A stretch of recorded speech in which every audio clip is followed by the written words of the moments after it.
ನೋಡ್ಲೇಬೇಕು. ಯಾಕಾಗಿ ಯಾವ ವಿಚಾರಕ್ಕೆ ಸಂಬಂಧಪಟ್ಟಂತೆ ಮಹಿಳೆಯರಿಗೆ ಇದು ಇಂಪಾರ್ಟೆಂಟ್ ಆಗತ್ತೆ ಅನ್ನೋದ್ರ ಕುರಿತು ಬ್ರೇಕಿಂಗ್ ನ್ಯೂಸ್ ಬರ್ತಾ ಇದೆ. ಪರೀಕ್ಷೆಗಾಗಿ ಮಹಿಳೆಯರು ತಮ್ಮ ಸಂಸ್ಕೃತಿಯನ್ನೇ ಬಿಡಬೇಕಾ? ಯಾವ ಪರೀಕ್ಷೆ? ಡೀಟೇಲ್ಸ್ ನಿಮ್ಮ ಮುಂದೆ.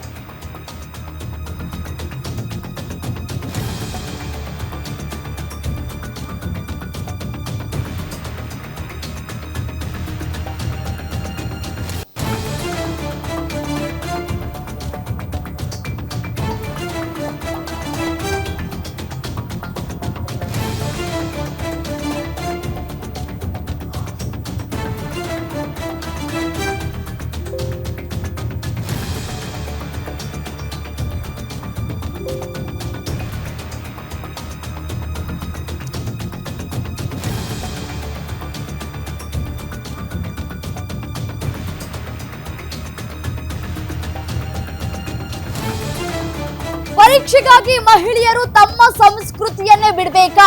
ಹಿಂದೂ ಧರ್ಮದಲ್ಲಿ ಮಂಗಳಸೂತ್ರಕ್ಕೆ ಹೆಚ್ಚಿನ ಪ್ರಾಮುಖ್ಯತೆ ಇದೆ. ಈಗ ಅದನ್ನೇ ತೆಗೆಯೋದಕ್ಕೆ ರೈಲ್ವೆ ಇಲಾಖೆ ಸಜ್ಜಾಗಿದೆ. ಶನಿವಾರದ ಬಳಿಕ ಮಹಿಳೆಯರ ಕುತ್ತಿಗೆಗೆ ಕೈ ಹಾಕೋದಕ್ಕೆ ಸಜ್ಜಾಗ್ತಾ ಇದೆ. ರೈಲ್ವೆ ಪರೀಕ್ಷೆಗೆ ಮಹಿಳೆಯರು ತಾಳಿ ಧರಿಸಿ ಹೋಗುವಂತಿಲ್ಲ. ಧರ್ಮದ ಸಂಕೇತಗಳನ್ನ ಧರಿಸದಂತೆ ಇಲಾಖೆಯಿಂದ ಸೂಚನೆಯನ್ನ ಹೊರಡಿಸಲಾಗಿದೆ. ನಾಳೆ ದೇಶಾದ್ಯಂತ ಪರೀಕ್ಷೆ ನಡೆಯುತ್ತೆ. ರೈಲ್ವೆ ಇಲಾಖೆಯ ನರ್ಸಿಂಗ್ ಪರೀಕ್ಷೆ, ರೈಲ್ವೆ ಇಲಾಖೆಯ ನರ್ಸಿಂಗ್ ಸೂಪರಿಂಟೆಂಡೆಂಟ್ ಹುದ್ದೆಗೆ ಪರೀಕ್ಷೆ ಆಗುತ್ತೆ. ಪ್ರವೇಶ ಪತ್ರದಲ್ಲಿ ಮಂಗಳಸೂತ್ರವನ್ನ ಧರಿಸಿ ಬರದಂತೆ ಸೂಚನೆಯನ್ನ ಹೊರಡಿಸಲಾಗಿದೆ. ರೈಲ್ವೆ ಇಲಾಖೆ ನಿರ್ಧಾರಕ್ಕೆ ವಿಎಚ್ಪಿ ವಿರೋಧವನ್ನ ವ್ಯಕ್ತಪಡಿಸ್ತಾ ಇದೆ. ನಮ್ಮ ಹಿಂದೂ ಸಂಪ್ರದಾಯದಂತೆ ಮಾಂಗಲ್ಯಕ್ಕೆ ಅದರದೇ ಆದಂತಹ ಒಂದಷ್ಟು ಪ್ರಾಮುಖ್ಯತೆ ಇದೆ. ಹಾಗಾಗಿ ಇದೀಗ ಒಂದಷ್ಟು ವಿರೋಧಗಳು ಕೂಡ ವ್ಯಕ್ತವಾಗ್ತಾ ಇರುವಂತದ್ದು. ಇನ್ನು ಕೇಂದ್ರದಲ್ಲಿ ನಮ್ಮ ರೈಲ್ವೆ ಇಲಾಖೆಯ ಸಚಿವರು ಕೂಡ ಇದ್ದಾರೆ, ವಿ ಸೋಮಣ್ಣ ಅವರು. ಇದು ಅವ್ರ ಗಮನಕ್ಕೆ ಬಂದಿಲ್ವಾ ಅನ್ನುವಂತಹ ಪ್ರಶ್ನೆಗಳು ಕೂಡ ಉದ್ಭವ ಆಗ್ತಾ ಇರುವಂತದ್ದು. ನಮ್ಮ ಸಂಪ್ರದಾಯ ಆಚಾರ ವಿಚಾರಗಳು ಬಂದಂತಹ ಸಂದರ್ಭದಲ್ಲಿ ಯಾಕೆ ಈ ರೀತಿಯಾಗಿ ವರ್ತನೆಯನ್ನ ತೋರಿಸ್ತಾ ಇದ್ದಾರೆ ಅಧಿಕಾರಿಗಳು ಅನ್ನೋದು ಗೊತ್ತಿಲ್ಲ. ಹಿಂದೂ ಸಂಪ್ರದಾಯದಂತೆ ಮಾಂಗಲ್ಯಕ್ಕೆ ಅದರದೇ ಆದಂತಹ ಒಂದಷ್ಟು ಪ್ರಾಮುಖ್ಯತೆ ಇದೆ. ಮಾಂಗಲ್ಯವನ್ನ ಯಾಕೆ ಧರಿಸೋದು ಅನ್ನೋದು ಕೂಡ ಗೊತ್ತಿರುವಂತಹ ವಿಚಾರ. ಬಟ್ ಆದ್ರೆ ರೈಲ್ವೆ ಇಲಾಖೆಯ ಪರೀಕ್ಷೆ ಬರೆಯೋದಕ್ಕೆ ಇನ್ನೊಂದೇ ದಿನ ಬಾಕಿ ಇರುವಂತದ್ದು. ನಾಳೆಯಿಂದಲೇ ಪರೀಕ್ಷೆ ಆರಂಭ ಆಗ್ತಾ ಇದೆ. ಸೊ ಹಾಗಾಗಿ ಈ ಸಂದರ್ಭದಲ್ಲಿ ಈ ರೀತಿಯಾದಂತಹ ನಿರ್ಧಾರ ತೆಗೆದುಕೊಂಡಿರೋದು ಎಷ್ಟರ ಮಟ್ಟಿಗೆ ಸರಿ ಅಂತ ಹೇಳಿ ವಿರೋಧಗಳು ಕೂಡ ವ್ಯಕ್ತವಾಗ್ತಾ ಇರುವಂತದ್ದು, ಆಕ್ರೋಶಗಳು ಕೂಡ ವ್ಯಕ್ತವಾಗ್ತಾ ಇದೆ. ರೈಲ್ವೆ ಇಲಾಖೆ ನಿರ್ಧಾರಕ್ಕೆ ವಿಎಚ್ಪಿ ಕೂಡ ವಿರೋಧವನ್ನ ವ್ಯಕ್ತಪಡಿಸ್ತಾ ಇದೆ. ಮಂಗಳ ಸೂತ್ರವನ್ನ ಧರಿಸಿ ಬರದಂತೆ ಸೂಚನೆಯನ್ನ ಕೂಡ ಹೊರಡಿಸಲಾಗ್ತಾ ಇದೆ. ಯಾಕೆ ಈ ರೀತಿಯಾದಂತಹ ನಿರ್ಧಾರ? ಯಾವಾಗಿನಿಂದ ಈ ಒಂದು ಸೂಚನೆಗಳನ್ನ ಹೊರಡಿಸಲಾಗಿರುವಂತದ್ದು? ಇತ್ತೀಚಿನ ದಿನಗಳಲ್ಲಿ ಈ ಒಂದು ವಿಚಾರಕ್ಕೆ ಸಂಬಂಧಪಟ್ಟಂತೆ ಸಾಕಷ್ಟು ಆಕ್ರೋಶಗಳು ಕೂಡ ವ್ಯಕ್ತವಾಗ್ತಾ ಇರುವಂತದ್ದು. ಇತ್ತೀಚೆಗೆ ಒಂದಷ್ಟು ಪರೀಕ್ಷೆ ಬರೆಯುವಂತಹ ಸಂದರ್ಭದಲ್ಲಿ ಒಬ್ರು ಮಹಿಳೆಗೆ ನಿಮ್ಮ ಮಾಂಗಲ್ಯವನ್ನ ತೆಗೆದು ನೀವು ಪರೀಕ್ಷೆ ಬರೀರಿ ಅಂತ ಕೂಡ ಹೇಳ್ತಾರೆ. ಆ ಸಂದರ್ಭದಲ್ಲಿ ಆಕೆ ಸಾಕಷ್ಟು ವಿರೋಧವನ್ನ ಕೂಡ ವ್ಯಕ್ತಪಡಿಸ್ತಾಳೆ. ಅದು ದೇಶಾದ್ಯಂತ ಆಕ್ರೋಶಕ್ಕೂ ಕೂಡ ಕಾರಣ ಆಗುತ್ತೆ.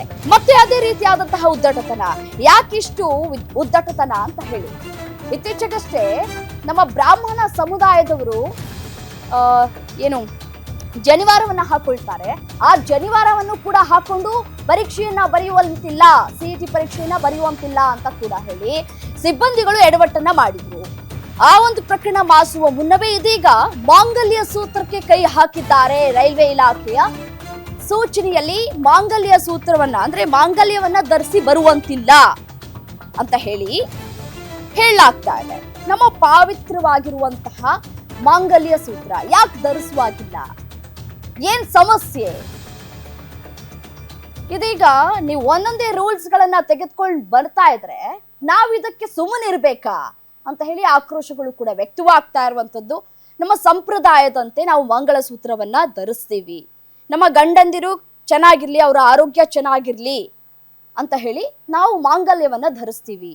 ಬಟ್ ಆದ್ರೆ ಮಾಂಗಲ್ಯ ಸೂತ್ರವನ್ನೇ ಪರೀಕ್ಷೆಗೆ ಹಾಕೊಂಡು ಹೋಗುವಂತಿಲ್ಲ ಅಂತ ಹೇಳುವಂತಹ ಸೂಚನೆಗಳು ಯಾಕೆ ಈ ರೀತಿಯಾದಂತಹ ನಿರ್ಧಾರಗಳು ಅಂತ ಹೇಳಿ ಆಕ್ರೋಶಗಳು ಕೂಡ ವ್ಯಕ್ತವಾಗ್ತಾ ಇರುವಂತದ್ದು. ಯಾರೆಲ್ಲ ಪರೀಕ್ಷೆಯನ್ನ ಬರಿತಾರೋ ನಾಳೆ ರೈಲ್ವೆ ಇಲಾಖೆಯ ಪರೀಕ್ಷೆ ಇದೆ, ನರ್ಸಿಂಗ್ ಸೂಪರಿಂಟೆಂಡೆಂಟ್ ಪರೀಕ್ಷೆ ಇರುವಂತದ್ದು. ಪರೀಕ್ಷೆಗೆ ಬರುವ ಮುನ್ನವೇ ಇದೀಗ ಈ ಒಂದು ಸೂಚನೆ ಹೊರಡಿಸಿರೋದು ಆಕ್ರೋಶಕ್ಕೆ ಕಾರಣ ಆಗ್ತಾ ಇದೆ. ಶನಿವಾರದ ಬಳಿಕ ಇದೀಗ ಈ ಒಂದು ಸೂಚನೆ ಹೊರಡಿಸಿರೋದು ಆಕ್ರೋಶಕ್ಕೆ ಕಾರಣ ಆಗ್ತಾ ಇದೆ.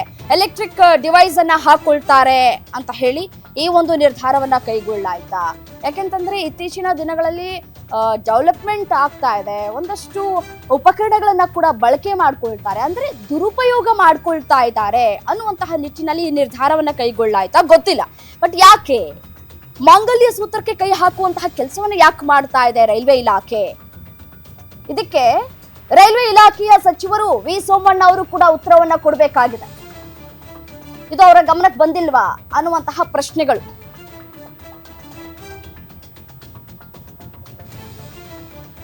ವಿಶ್ವ ಹಿಂದೂ ಪರಿಷತ್ ಮುಖಂಡ ಪ್ರದೀಪ್ ಅವರು ಕೂಡ ಇದಕ್ಕೆ ವಿರೋಧವನ್ನ ಕೂಡ ವ್ಯಕ್ತಪಡಿಸ್ತಾ ಇದ್ದಾರೆ. ಏನ್ ಹೇಳಿದ್ರು ಪ್ರದೀಪ್ ಅವರು ಒಮ್ಮೆ ನೋಡ್ತಾ ಹೋಗೋಣ. ಮಂಗಳವಾರ ಬೋಂದೇಲ್ನ ಬೆಸೆಂಟ್ ವಿದ್ಯಾ ಕೇಂದ್ರದಲ್ಲಿ ಏನು ರೈಲ್ವೆ ಇಲಾಖೆಯ ನರ್ಸಿಂಗ್ ಹುದ್ದೆಗೆ ಸಂಬಂಧಪಟ್ಟಂತಹ ಪರೀಕ್ಷಾ ಹಾಲ್ ಟಿಕೆಟ್ನಲ್ಲಿ ಏನು ಮೆನ್ಷನ್ ಮಾಡಿದ್ದಾರೆ ಏನು ಅಂತ ಕೇಳಿದ್ರೆ, ಧಾರ್ಮಿಕ ಚಿಹ್ನೆಗಳಾದಂತಹ ಮಂಗಳಸೂತ್ರ, ಜನಿವಾರವನ್ನೆಲ್ಲ ತೆಗೆದು ಪರೀಕ್ಷೆಗೆ ಬರೆಯುವಂತೆ. ಕಳೆದ ಬಾರಿ CET ಪರೀಕ್ಷೆಯಲ್ಲಿ ಪವಿತ್ರವಾದ ಜನಿವಾರವನ್ನು ತೆಗೆದು ಇಡೀ ದೇಶದ ಹಿಂದೂಗಳ ಆಕ್ರೋಶಕ್ಕೆ ಕಾರಣ ಆಗಿದೆ. ಹಾಗಾಗಿ ಜಿಲ್ಲಾಧಿಕಾರಿ ಅವರ ಹತ್ರ ನಾನು ಮನೆ ಸಂಸದರದ ಮನವಿಯನ್ನು ಮಾಡ್ತೇನೆ. ಏನು ಒಂದು ಮುತ್ತೈದೆ ಹೆಣ್ಣು ಮಗಳ ತಾಳಿಯನ್ನು ತೆಗೆಯೋದಾಗಿರಲಿ, ಆಕೆಯ ಸಿಂಧೂರವನ್ನು ಅಳಿಸೋದಾಗಿರಲಿ, ಅಥವಾ ಯಜ್ಞೋಪವಿತವಾಗಿ ಪವಿತ್ರವಾಗಿ ಧಾರಣೆ ಮಾಡಿದಂತಹ ಜನಿವಾರವನ್ನು ಕಿತ್ತು ಹಾಕುವುದೆಲ್ಲವೂ ಕೂಡ ಹಿಂದೂ ಧಾರ್ಮಿಕ ಭಾವನೆಗೆ, ನಮ್ಮ ಹಿಂದೂಗಳ ಭಾವನೆಗೆ ಧಕ್ಕೆ ಆಗುತ್ತೆ. ಇದನ್ನು ಯಾವೊಬ್ಬ ಹಿಂದೂ ಕೂಡ ಸಹಿಸಿಕೊಳ್ಳಿಕ್ಕೆ ಸಾಧ್ಯನೇ ಇಲ್ಲ. ಹಾಗಾಗಿ ಏನು ಈ ಆದೇಶವನ್ನು ಕೈ ಬಿಡಬೇಕು, ಏನು ಈ ಉಲ್ಲೇಖ ಮಾಡಿದರೆ ಅದನ್ನು ಕೈ ಬಿಡಬೇಕು. ಹಿಂದೂಗಳಿಗೆ ಪರೀಕ್ಷಾರ್ಥಿಗಳಿಗೆ ಅವರ ಭಾವನೆಗೆ ಧಕ್ಕೆ ಬಾರದ ರೀತಿಯಲ್ಲಿ ಪರೀಕ್ಷೆ ಬರಲಿಕ್ಕೆ ಅವಕಾಶ ಮಾಡಿಕೊಡ್ಬೇಕು ಅಂತ ವಿನಂತಿಯನ್ನು ಮಾಡ್ತಾ ಇದ್ದಾರೆ. 29ನೇ ತಾರೀಕು ಮಂಗಳವಾರ ಬೋಂದೇಲ್ನ ನೋಡಿ, ಏಪ್ರಿಲ್ 29ರಂದು ನರ್ಸಿಂಗ್ ಸೂಪರಿಂಟೆಂಡೆಂಟ್ ಪರೀಕ್ಷೆಗಳನ್ನ ರೈಲ್ವೆ ನೇಮಕಾತಿ ಮಂಡಳಿ ಇಲಾಖೆಯು ನಡೆಸಲಿದೆ. ಈ ಪರೀಕ್ಷೆ ವೇಳೆ ಪರೀಕ್ಷಾ ಕೊಠಡಿಯಲ್ಲಿ ಅಭ್ಯರ್ಥಿಗಳು ಧಾರ್ಮಿಕ ಸಂಕೇತಗಳಾದ ಜನಿವಾರ, ಮಂಗಳಸೂತ್ರ ಯಾವುದನ್ನೂ ಕೂಡ ಧರಿಸುವಂತಿಲ್ಲ ಅಂತ ಹೇಳಿ ಸೂಚನೆಯನ್ನ ಹೊರಡಿಸಲಾಗಿದೆ. ಇದಕ್ಕೆ ಸಾಕಷ್ಟು ವಿರೋಧಗಳು ಕೂಡ ವ್ಯಕ್ತವಾಗ್ತಾ ಇರುವಂತದ್ದು. ವಿಎಚ್ಪಿಯು ದಕ್ಷಿಣ ಪ್ರಾಂತ ಕಾರ್ಯವಾಹ ಶರಣ್ ಪಂಪ್ವೇಲ್ ತನ್ನ ಫೇಸ್ಬುಕ್ ನಲ್ಲೂ ಕೂಡ ಪೋಸ್ಟ್ ಮಾಡಿದ್ದಾರೆ. ಆ ಒಂದು ಪೋಸ್ಟ್ ಪ್ರತಿಯನ್ನು ಕೂಡ ನೀವು ಗಮನಿಸ್ತಾ ಹೋಗಬಹುದು. ರೈಲ್ವೆ ಪರೀಕ್ಷೆಯ ಮಾರ್ಗಸೂಚಿಗಳನ್ನ ಹಂಚಿಕೊಂಡಿರುವಂತಹವರು ಈ ಒಂದು ಸೂಚನೆಯನ್ನ ಕೂಡ ವಿರೋಧಿಸಿದ್ದಾರೆ. ನಮ್ಮ ಹಿಂದೂ ಸಂಪ್ರದಾಯದ ಪ್ರಕಾರ ಮಾಂಗಲ್ಯ, ಒಬ್ಬ ಮದುವೆ ಆದಂತಹ ಹೆಣ್ಣು ಮಗಳು ಮಾಂಗಲ್ಯವನ್ನ ಧರಿಸೋದಿದೆಯಲ್ಲ, ಅದು ಧಾರ್ಮಿಕ ಆಚಾರಗಳನ್ನ ಈ ಹಿಂದೆಯಿಂದಲೂ ನಾವು ಏನ್ ಪಾಲನೆ ಮಾಡ್ಕೊಂಡು ಬಂದಿದ್ದೀವೋ ಈಗಲೂ ಕೂಡ ಅದನ್ನ ನಾವು ಫಾಲೋ ಮಾಡ್ಕೊಂಡು ಬಂದಿದ್ದೀವಿ. ಯಾವಾಗ ನಾವು ಮಾಂಗಲ್ಯವನ್ನ ತೆಗಿತೀವಿ ಅಂತಂದ್ರೆ, ನಮ್ಮ ಗಂಡಂದಿರು ವಿಧಿವಶರಾದ್ರೆ ನಾವು ಮಾಂಗಲ್ಯವನ್ನ ತೆಗಿತೀವಿ. ನನ್ನ ಗಂಡ ಬದುಕಿರುವಂತಹ ಸಂದರ್ಭದಲ್ಲಿ ನಾವು ಯಾಕೆ ಮಾಂಗಲ್ಯವನ್ನ ತೆಗಿಬೇಕು ಅಂತ ಹೇಳಿ ಇದೀಗ ಆಕ್ರೋಶಗಳು ಕೂಡ ವ್ಯಕ್ತವಾಗ್ತಾ ಇರುವಂತದ್ದು. ಧಾರ್ಮಿಕ ಭಾವನೆಗಳಿಗೆ ಧಕ್ಕೆ ತರುವಂತಹ ಕೆಲಸಗಳನ್ನು ಯಾಕೆ ಮಾಡ್ತಾ ಇದ್ದಾರೆ ಅಂತ ಹೇಳಿ ವಿರೋಧಗಳು ಕೂಡ ವ್ಯಕ್ತವಾಗ್ತಾ ಇರುವಂತದ್ದು.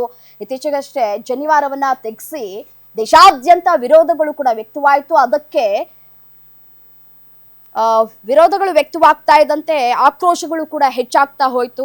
ಈ ರೀತಿಯಾದಂತಹ ನಿರ್ಧಾರ ಧಾರ್ಮಿಕ ಭಾವನೆಗಳಿಗೆ ಧಕ್ಕೆ ತರುವಂತಹ ಕೆಲಸಗಳನ್ನು ಯಾಕೆ ಮಾಡಲಾಗ್ತಾ ಇದೆ ಅಂತ ಹೇಳಿ ಬ್ರಾಹ್ಮಣ ಸಮುದಾಯ ಹೋರಾಟವನ್ನ ಕೂಡ ಮಾಡ್ತು. ಕ್ಷಮೆಯಾಚಿಸಬೇಕು ಅಂತ ಕೂಡ ಸಿಬ್ಬಂದಿಗಳ ವಿರುದ್ಧ ಕಂಪ್ಲೇಂಟ್ಗಳನ್ನ ಕೂಡ ಕೊಡ್ಲಾಯ್ತು. ಸಿಎಂ ಸಿದ್ದರಾಮಯ್ಯನವರ ಗಮನಕ್ಕೆ ತರಬೇಕು ಅಂತ ಹೇಳಿ DC ಮೂಲಕ ಪತ್ರವನ್ನ ಕೂಡ ಬರೆದ್ರು. ಅದಾದ ನಂತರ ಇದೀಗ ರೈಲ್ವೆ ಇಲಾಖೆಗೆ ಪರೀಕ್ಷೆ ನಡೆಯುತ್ತೆ ನಾಳೆ. ಹಾಗಾಗಿ ಪರೀಕ್ಷೆ ನಡೆಯುವಂತಹ ಸಂದರ್ಭದಲ್ಲಿ ಯಾರೂ ಕೂಡ ಧಾರ್ಮಿಕ ಭಾವನೆಗಳಿಗೆ ಧಕ್ಕೆ ತರಬಾರ್ದು ಅಂತ ಈ ಹಿಂದೆಯಿಂದನೂ ಕೂಡ ಹೇಳ್ಕೊಂಡು ಬರ್ತಾ ಇದ್ದಾರೆ. ಆದ್ರೂ ಕೂಡ ಇದೀಗ ಧಾರ್ಮಿಕ ಭಾವನೆಗಳಿಗೆ ಧಕ್ಕೆಯನ್ನ ತರುವಂತಹ ಕೆಲಸಗಳನ್ನ ಕೂಡ ಮಾಡ್ಲಾಗ್ತಾ ಇದೆ. ಕೇಂದ್ರ ಸಚಿವರು ಕೂಡ ಇದನ್ನ ಗಮನದಲ್ಲಿಟ್ಕೊಳ್ಬೇಕು. ರೈಲ್ವೆ ಇಲಾಖೆಯ ಸಚಿವರು ನಮ್ಮ ರಾಜ್ಯದವರೇ ಆಗಿದ್ದಾರೆ, ಅವ್ರಿಗೂ ಕೂಡ ಮಾಂಗಲ್ಯದ ಮಹತ್ವ ಏನು ಅನ್ನೋದು ಕೂಡ ಗೊತ್ತಿದೆ. ವಿ ಸೋಮಣ್ಣ ಅವರು ಈ ಕಡೆ ಸ್ವಲ್ಪ ಗಮನ ಹರಿಸಬೇಕಾಗಿದೆ ಈ ಒಂದು ವಿಚಾರಕ್ಕೆ ಸಂಬಂಧಪಟ್ಟಂತೆ. ಈ ಒಂದು ವಿಚಾರ ಏನ್ ಸೂಚನೆಯನ್ನ ಹೊರಡಿಸಿದ್ದಾರೋ ಇದಕ್ಕಿನ್ನೂ ಕೂಡ ಟೈಮ್ ಇದೆ. ಸೊ ಹಾಗಾಗಿ ನಿರ್ಧಾರವನ್ನ ಕೈಗೊಳ್ಳೋದಕ್ಕೆ ಟೈಮ್ ಇರುವಂತಹ ಹಿನ್ನೆಲೆಯಲ್ಲಿ ನೋಡಿ ಏನು ಮಾಡ್ತೀರಿ ಅಂತ ಹೇಳಿ. ನಾಳೆಯಿಂದನೇ ಪರೀಕ್ಷೆ ಆರಂಭ ಆಗುತ್ತೆ. ಸೊ ಹಾಗಾಗಿ ಎಷ್ಟೋ ಮಹಿಳೆಯರಿಗೆ ಗೊತ್ತಿರೋದಿಲ್ಲ.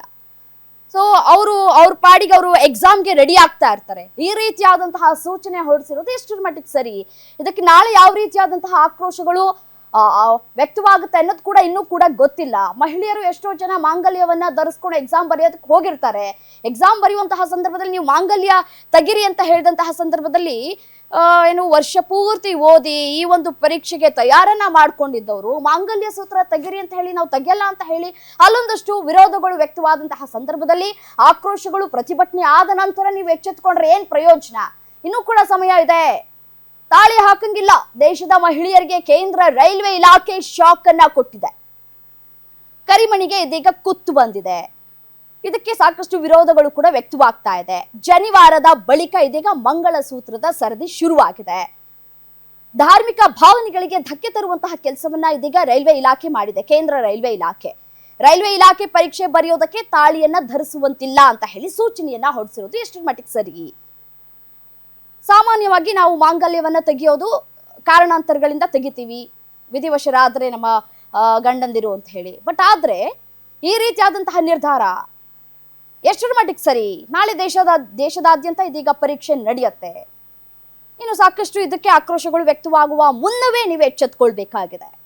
ರೈಲ್ವೆ ಇಲಾಖೆಯ ನರ್ಸಿಂಗ್ ಸೂಪರಿಂಟೆಂಡೆಂಟ್ ಹುದ್ದೆಗೆ ಪರೀಕ್ಷೆ ನಡೆಯುತ್ತೆ.